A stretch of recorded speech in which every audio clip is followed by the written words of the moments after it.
unified crowd, this marching crowd, because if you look to our right, at some point, well, I'll try to show you that Grand Park, that area is beginning to empty out. So the crowd is becoming much more one unit, which you can probably see from the helicopter a lot better at this point. What they are taking to do is they will go down a few blocks. They will eventually come back here. At least that is the plan, but there isn't like one person in charge. The other interesting thing, and I don't know where these people are coming from, but we now have vehicles beginning to, let's let them pass. If you want to, go ahead. I don't want to get run over. Bear with us so we can do this live. But we actually have vehicles and motorcycles. And many of these vehicles actually were carrying water for the protesters and supplies. We even had some medical personnel out here because it was so incredibly hot today. It truly was. I'm surprised we didn't have more people who passed out in this heat. And I have to say, I don't know if you look over here, I mean, everybody's picking up the garbage. Everybody, I mean, they're putting things in little groups. This is definitely different from Occupy LA. I have to say, in that people are being very, very responsible about putting food stands, as it were, and water stands where people can just go by and get some food. Like that one over there next to the bus stop. They tend to be next to the bus stop, and people would bring by water and bars and just make sure that people were hydrated and somewhat fed. Christina? So again, today, take care, man. They're going that way. So the crowd is, I get a different vibe from these people today. Anything could happen, but I really hope it remains. How you guys doing? Take care. How you guys doing? You know, what do you think of this? I mean, you've been going through these and then... You know, I'm going to be honest. I just came out today, you know. This is your first day. Yeah, you know, I've been, you know, just doing my social media thing. And,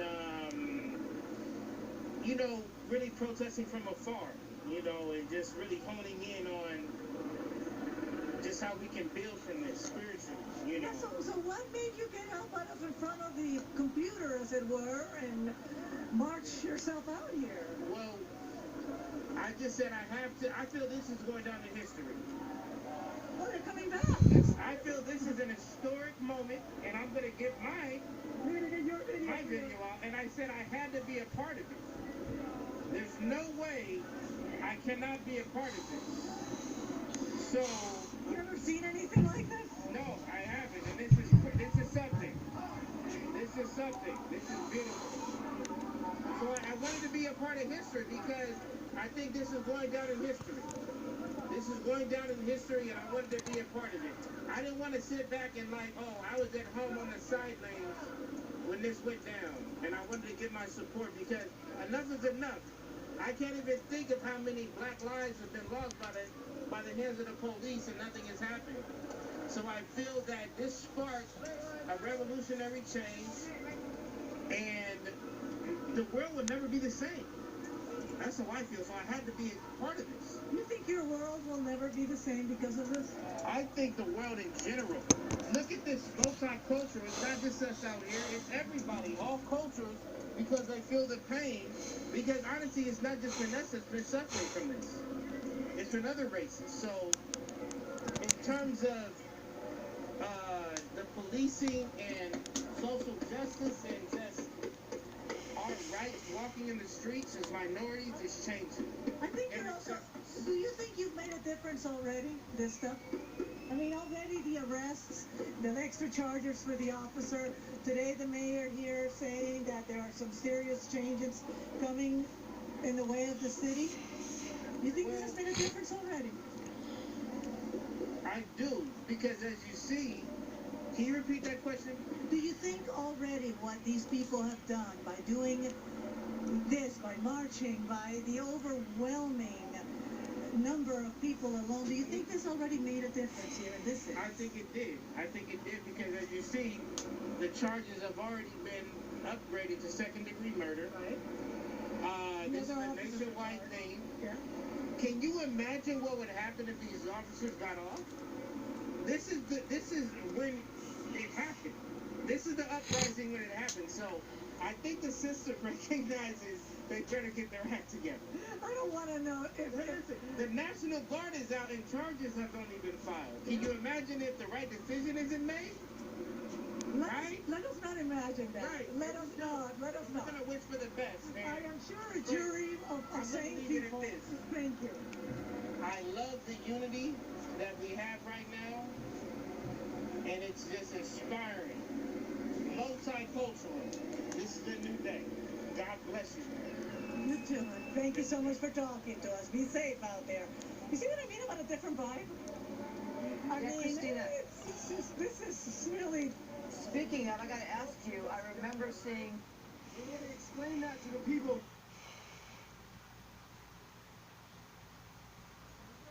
Make sure this shit's out of City You know, Alex, one thing as we're looking at her shot there is that we would see the National Guard there, up there with the LAPD officers, and I don't think we see that right now. Christina, we can bring you back into the conversation here. The National Guard, we used to see them backing the LAPD officers there on City Hall steps. What's up with that? They're no longer there? They are on the other side. You can't see them from here, which is interesting. They were here earlier, and they moved them out of the way. I don't know why. And I knew, you know what, part of this, whether we want it, it is a very interesting dance. I'm gonna call it dance in trying to secure and give a sense of security to people, but also do not make it seem like people are being policed or people are not being allowed to do what they need to do. So it's really interesting that they moved back all the National Guard. And yes, the last time I was here, they were backing them up. Today, it's just them. It's just them. What do you think about this? Talk to me. I think this is amazing. I think all people, especially black folks, we need to remember, it stems beyond George Floyd, right? If we don't change the system from the inside, our kids are going to be killed. I have a 5-year-old son, and I'm here because I want to keep my son from being killed by law enforcement. We have to address the systemic, not only racism, but the economic failure that's been baked into our people. Black folks have been the bottom caste in this country for 400 years. We need reparations. As long as there's poverty still in our communities, we're still going to have crime, we're still going to have over-policing, and they're going to continue to kill our people. We have to change these contracts. Breonna Taylor's murderers must be not only fired, they must be prosecuted. You know, they upped the charges on today. For George Floyd or for... Yes, for Floyd on that one. The Breonna Taylor is the other case that we need to explain to people. Absolutely. That has been followed. And that's the issue, that we want to be able to look at some of these other cases that haven't been looked at. Right, but when you look at the reason they're having issues with Breonna Taylor's case is that because of the contracts that city has with those police officers. Those things have to be addressed. These police should not be able to just come into our communities and kill our people because they get to hide behind their badges. Let me ask you a question. Is this your first protest, by the way? Is this the first time I've been on Black Lives Matter for a while. Yeah. Exactly. Do you think this time something has shifted? I think the participation in white allies and the wokeness of our people is what has changed. There's so many different people. I was arrested last night, and there were majority white people on that bus. We need white people to go in and educate the people in their communities about racism. We have to educate people on their biases. We have to stop systemic racism. It doesn't just stop with black people. The onus is not on us to teach you how to now teach us treat us like human beings. We are human beings.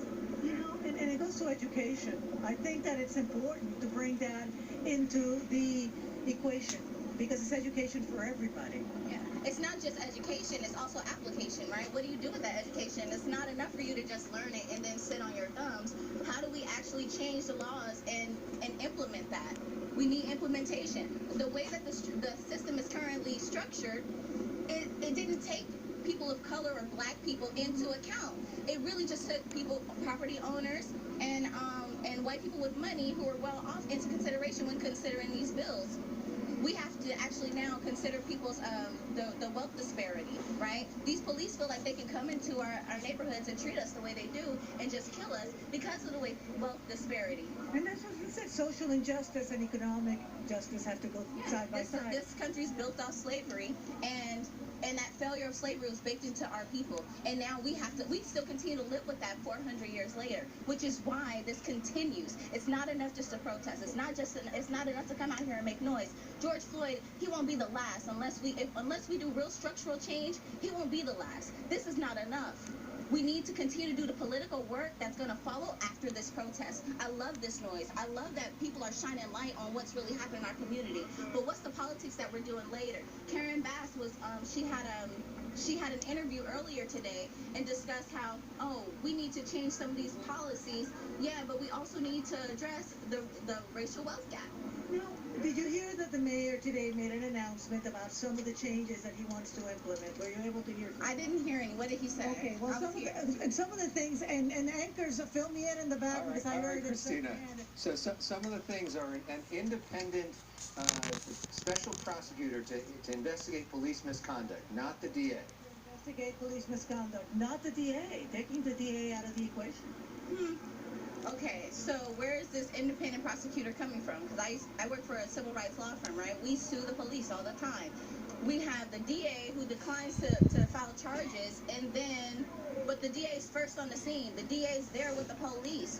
Like, where are they pulling these lawyers from, these independent prosecutors? Where are they going to get them? That will be a question we'll have to ask the mayor, but at least I never could have imagined hearing him taking away from the DAs. Well, it shouldn't have been the DA's hands in the first place, but the way that's currently structured is why our people are being killed. To not take people into consideration, why should the police investigate themselves? And that's because a lot of people don't realize that the DA and police work together on cases. But that's a blatant conflict of interest, right? I sit on the board for my community council, right? If I bring someone somewhere and say, hey, come and apply for this grant, but I have to recuse myself from the vote, that's kind of standard practice for conflict of interest. Why does an entire city agency think that they can actually operate in that manner? You investigating your friends, you are the police. The DA is a part of the police department. I don't even know if they share the same building, but that doesn't even... across the street. Yeah, across the street. That does not make sense. But it takes thousands and hundreds of thousands of people to show up and march to bring that to your attention, for you to recognize that maybe something wrong with that system. And also they're trying to reduce the budget for the LAPD, correct? And that's one thing, We need that money redistributed to blacks in Los Angeles to help us and bring resources to our community. Don't just take that money and sit on that. What are you going to do with that? He did say that. Hold on, I'm sorry, I wasn't there. I just saw the number, but we need $250 million reallocated into our community. Yes to that. What is he going to do with that? He said yes to that. How much, like, what is he going to do? I think it's the amount. A special commission or something? We don't know yet what he's going to do. He just announced that he's going to do it. Now, how they're going to do it is what Black Lives Matter is I'm sure going to be on it, and the media is going to be asking more about. With that said, and of course, there's a lot of footwork to follow on this. How does it feel? Because you guys, I mean, this has made somewhat of a difference. To me, yes. Like, how many of these protests have we done, though? I know. It's about the political work that's going to follow. Yeah. We have to continue this work. A march, a rally is not enough. Because George Floyd, unless we really have structural change, will not be the last. I have a 5-year-old son, and I refuse to bury my 5-year-old son. That is why I'm here. With that said, I thank you for talking to us. You be safe out there, all right? All right. Thank you. Thank you. Christina, quite a celebrity there. All right, Christina, thank you so much. She is the star of the coverage of all this. And you know what? And you know what it is? I mean, Black Lives Matter, you gotta, I mean, look, whether we agree or disagree, and I could have sat here and argued, and about some things, and it's a great debate. That's the beauty of it. And the beautiful thing is that people are debating. We're finding a middle ground to talk about it. In the past, I don't think